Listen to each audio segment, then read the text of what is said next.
10장 26절부터 39절 한 절씩 말씀을 교독하겠습니다. 우리가 진리를 아는 지식을 받은 후 짐짓 죄를 범한즉 다시 속죄하는 제사가 없고 오직 무서운 마음으로 심판을 기다리는 것과 대적하는 자를 태울 맹렬한 불만 있으리라. 모세의 법을 패한 자도 두세 증인으로 말미암아 불쌍히 여김을 받지 못하고 죽었거든.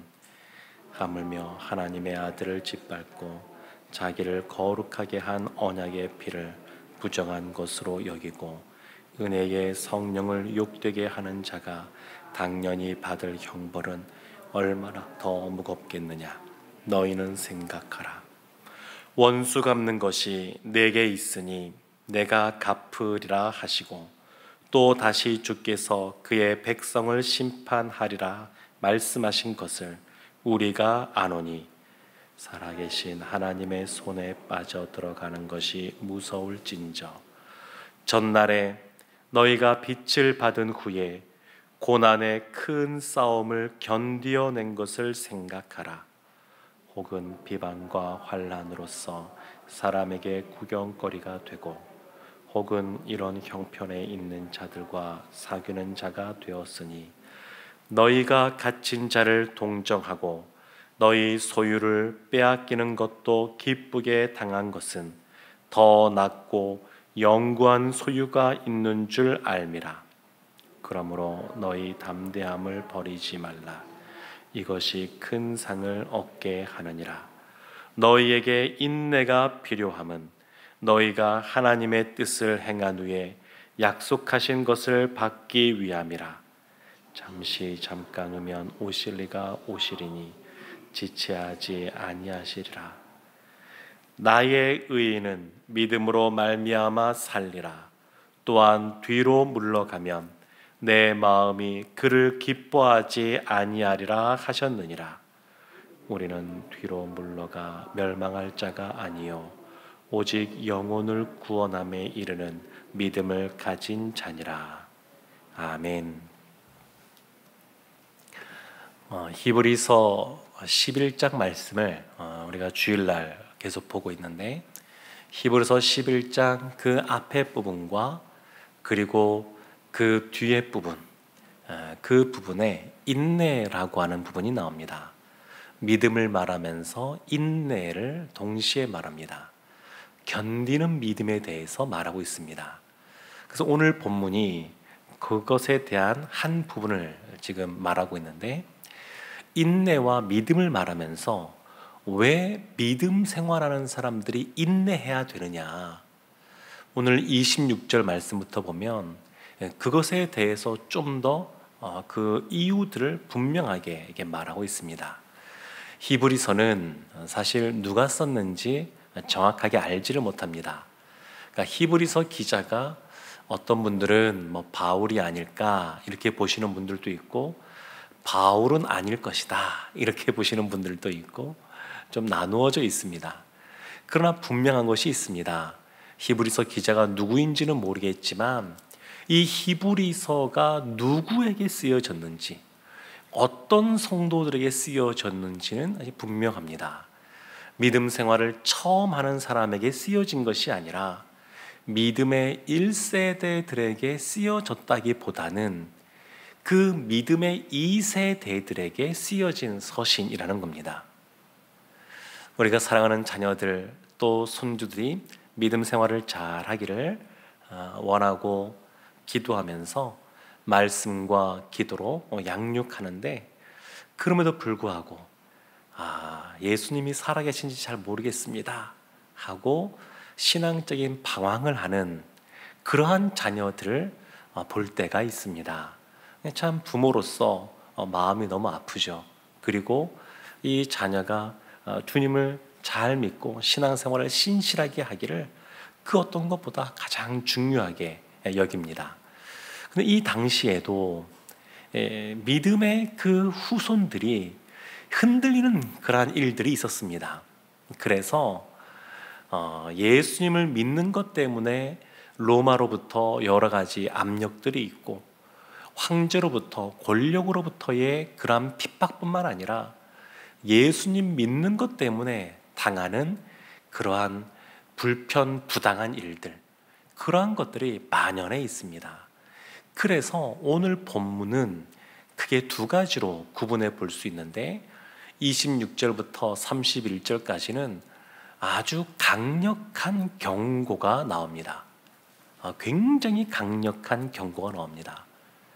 이 강력한 경고, 이렇기 때문에 믿음 생활함에 있어서 인내해야 된다, 견뎌야 된다, 그런 것들을 보다 분명하게 부각시켜주고 있습니다.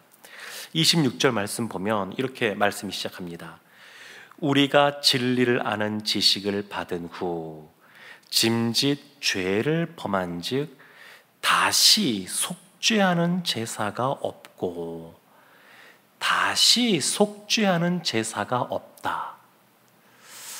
우리가 언뜻 생각할 때 어떠한 죄를 범했든 하나님께 갖고 나아가면, 예수님께 그 죄를 갖고 나아가면 우리를 위하여 십자가를 지신 그 주님께서 모든 죄와 허물을 용서해 주신다, 우리가 그렇게 믿고 있는데, 지금 오늘 본문에서는 다시 속죄하는 제사가 없다, 이렇게 말을 합니다.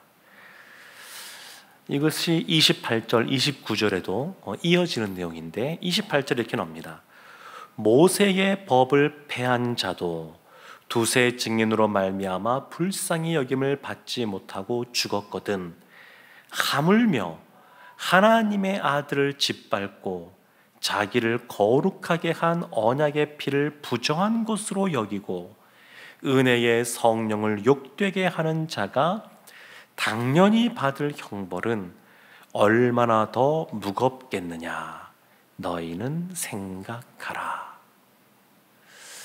히브리서 보면 예수 그리스도가 새 언약 되시는데, 그 새 언약 되시는 예수 그리스도의 우월함, 특별함에 대해서, 우월성에 대해서 참 많이 말합니다.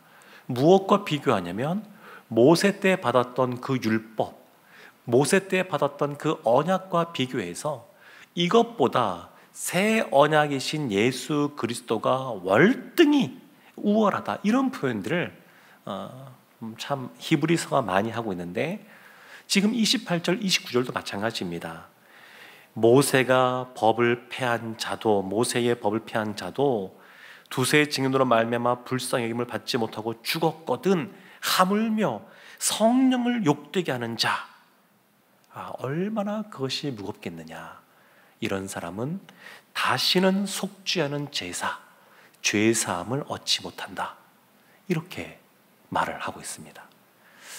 굉장히 강력한 것 같습니다. 굉장히 이 경고를 세게 하고 있습니다. 근데 사실 이것이 처음 나오는 부분도 아닙니다. 히브리서 6장 좀 앞쪽인데 4절부터 6절까지의 말씀을 제가 한번 읽어드리겠습니다. 한번 빛을 받고 하늘의 은사를 맛보고 성령에 참여한 바 되고 하나님의 선한 말씀과 내세의 능력을 맛보고도 타락한 자들은 다시 새롭게 하여 회개하게 할 수 없나니, 이는 그들이 하나님의 아들을 다시 십자가에 못 박아 드러내놓고 욕되게 함이라.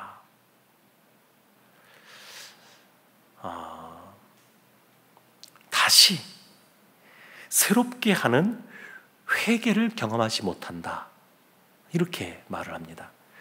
우리가 흔히 이 죄와 관련해서 생각할 때, 세례 받을 때 교육하면서 물어보는 내용 중에 하나, 공부하는 그 내용 중에 하나가 성경에서 말하는 죄를 크게 두 가지로 크게 보면 그게 구분할 수 있습니다. 하나는 아담이 지은 원죄가 있고, 또 하나는 우리가 짓는 자범죄가 있습니다. 이렇게 크게 구분을 짓는데, 우리가 짓는 자범죄도 몇 가지로 구분해 볼 수가 있습니다. 첫 번째는 몰라서 짓는 죄, 무지해서 짓는 죄가 있고, 또 하나는 알고서도 짓는 죄가 있습니다. 그러니까 이것이 죄인지 몰라서 짓는 그러한 예수님 믿기 이전에 지었던 그러한 죄들도 있고, 말씀을 알면서 짓는 그러한 죄도 있습니다. 또 하나 있는데, 그것은 우리의 연약함 때문에 짓게 되는 그러한 죄가 있는가 하면, 또 하나는 고의를 가지고 의도적으로 짓는 그러한 죄가 있습니다. 구분이 됩니다. 이거 말고 성경에서 또 하나의 죄를 말하는데, 그것이 뭐냐면 성령을 회방하는 죄입니다. 복음서에도 보면 이 성령을 회방하는 자는 용서받지 못한다, 이렇게 말하고 있습니다. 왜 성령을 회방하는 죄가 용서받지 못하냐면, 성령께서 하시는 것은 우리 심령 가운데 찾아오셔서 회개의 영을 부어주십니다. 성령이 우리 안에 우리가 지은 그런 죄에 대하여 회개하도록, 통회하도록 성령께서 그같이 역사하시는데, 성령을 회방한다고 하는 이 죄는 뭐냐면, 우리의 마음이 완악하여져서 성령께서 회개하는 그러한 역사를 가로막는 겁니다. 그러니까 회개를 아직 못하게 하는 겁니다. 본인이 갖고 있는 지식, 본인이 갖고 있는 어떤 그러한 완고한 생각, 이것으로 말미암아 성령께서는 그 마음에 회개의 역사를 지금 하려고 하는데 완강하게 그것을 거부하는 겁니다. 이것이 성령을 회방하는 죄입니다. 그래서 이 사람은 회개를 못하니까 당연히 이 사람은 구원받은 자의 삶을 살 수가 없는 겁니다. 지금 이 본문의 말씀도 같은 맥락입니다. 예수 그리스도, 그분의 그 은혜, 성령의 그러한 은혜, 이런 것들을 욕되게 하는 자는 다시 죄 용서 받을 수 없다, 이렇게 말하고 있는 겁니다. 왜 이와 같은 일들이 벌어지냐면, 이 당시에 이 서신을 받은 공동체 가운데 예수님을 떠나고자 하는, 그러한 배교하고자 하는 그러한 분위기가 일부 있었던 겁니다. 너무 삶이 힘든 겁니다. 불편한 겁니다. 예수 믿는 것 때문에 그냥 단순히 그냥 핍박받고 있어, 이것이 아니라 경제적으로도 손해를 보고, 그리고 여러 가지 살면서 부대끼는 것이 너무 많고 여러 가지 어려운 겁니다. 그러니까 그런 것 때문에 예수님을 떠나고자 하는 믿음의 2세대들이 있는 겁니다. 그러니까 그들을 향하여 아주 강력하게 경고하는 것이죠. 이렇게 배교하면 다시 속죄하는 일이 없다. 굉장히 강력합니다. 그러니까 어떻게 해야 되겠습니까? 견뎌야 되죠. 믿음 생활하면서, 신앙 생활하면서 견디고 인내해야 되는 겁니다. 지금 이 히브리서의 기자가 그것을 지금 말하고 있습니다. 근데 굉장히 경고를 세게 하지만 여기에는 어떤 마음이 그 안에 있는 거냐면, 예수님을 떠나지 말라는 겁니다. 떠나면 이와 같은 엄청난 심판이 너에게 주어질 것이다, 이걸 경고하면서 끝내는 것이 아니라, 사실 그 마음에는 굉장히 센 말이지만 이 말 뒤에는 그러므로 늘 믿음 안에서 붙어 있고 견디고 인내해야 된다, 이것을 지금 말하고 있습니다. 그 32절부터 이어지는 말씀이 이제 인내에 대해서 계속 말하고 있는데, 32절에는 그들의 이전 삶의 그 고난의 싸움을 견딘 것을 칭찬해 주면서 이렇게 말합니다. 32절에 전날에 너희가 빛을 받은 후에 고난의 큰 싸움을 견디어낸 것을 생각하라. 이전에 인내하면서 믿음 생활했던 것, 그것을 기억하라. 그 잘했던 신앙생활을 기억하라, 이렇게 말을 합니다. 그리고 또 있습니다. 왜 인내해야 되느냐? 34절에 이렇게 말합니다. 너희가 갇힌 자를 동정하고 너희 소유를 빼앗기는 것도 기쁘게 당하는 것은 더 낫고 영구한 소유가 있는 줄 알미라. 더 낫고 영구한 소유가 있다라고 하는 것, 여기에 대한 소망이 있다는 겁니다. 미래에 대한 소망. 이것 때문에 인내하고 견뎌야 된다는 겁니다. 그래서 35절에 계속 격려합니다. 그러므로 너희 담대함을 버리지 말라. 이것이 큰 상을 얻게 하느니라. 그래서 담대하게 이 어려운 상황 속에서 견디라는 겁니다. 견디라는 것. 36절도 그러합니다. 너희에게 인내가 필요함은 너희가 하나님의 뜻을 행한 후에 약속하신 것을 받기 위함이라. 우리에게 견디는 이러한 믿음이 있을 때에 하나님이 주시는 약속이 있습니다. 그 미래에 소망이 있습니다. 39절 말씀에 이렇게 말합니다. 우리는 뒤로 물러가 멸망할 자가 아니요 오직 영혼을 구원함에 이르는 믿음을 가진 자리라. 우리는 뒤로 물러가 멸망할 자가 아닙니다. 그러므로 영혼을 구원함에 이르는 믿음을 가진 자답게 상황이 좀 어렵고 힘들어도 견디는 믿음, 인내하는 믿음, 그 믿음을 꼭 붙잡고 가라고 히브리서 기자가 권면합니다. 그러면서 이어지는 내용, 히브리서 11장에서 믿음의 사람들에 대해서 열거해 주면서 나만 이렇게 인내하는 삶을 살았던 것이 아니라 우리의 믿음의 선진들, 우리의 선조들도 이와 같이 인내하며 믿음 생활했으니 우리도 이들처럼 이와 같이 견디는 믿음, 이 믿음을 소유합시다. 이렇게 말하고 있습니다. 오늘 말씀 사실은 보면 굉장히 이것이 무슨 말인가 싶기도 하고 굉장히 강력한 경고의 말씀으로 시작을 합니다. 그러나 이것은 진짜 심판하기 위해서 경고하는 것이 아니라 이러한 것이 있으니 떠나지 말고 붙어 있으라, 이렇게 말하는 겁니다.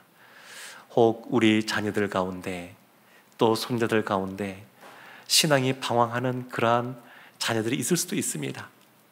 그런데 우리가 소망이 되는 것은 어거스틴도 16년이나 그렇게 허랑방탕한 삶을 살다가 그의 어머니 모니카의 기도로 말미암아 또 주님께 돌아와서 하나님 나라의 위대한 일을 감당했던 것처럼 혹 그러한 자녀가 있어도 부모인 또 할머니 할아버지인 우리가 기도할 때에 하나님께서 그런 회복의 은혜를 주실 줄로 믿습니다.